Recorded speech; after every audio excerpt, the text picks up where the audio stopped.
کار دەکات لەسەر چۆنێتی مامەڵەکردنی بانکخوازان و فێرخوازانی بواری پەروەردە و بانگەواز تاوەکو بتوانن بە باشترین شێوە مامەڵەکانی خۆیان لەگەڵ دۆخی ئێستای کاری پەروەردە و بانگەواز ڕێک بخەن.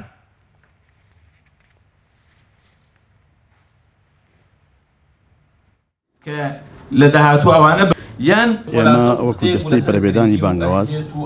کۆمەڵی ئیسلامی بە پێویستماندانی لەم قۆناغا خولێک بکەینەوە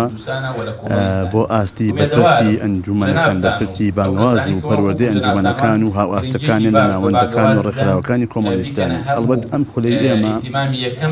تایبەتە بە گەرنیدان بە بواری دەعوە و بانگەواز. دیارە شێوازەکانی ئەو وتارانە یان ئەو محاضەرانە کە لەم خولا ئەوترێنەوە کۆمەڵێک بابەتی نەوعین بۆ نمونە فەنی خێتابەیە، شێوازەکانی وتاربێژی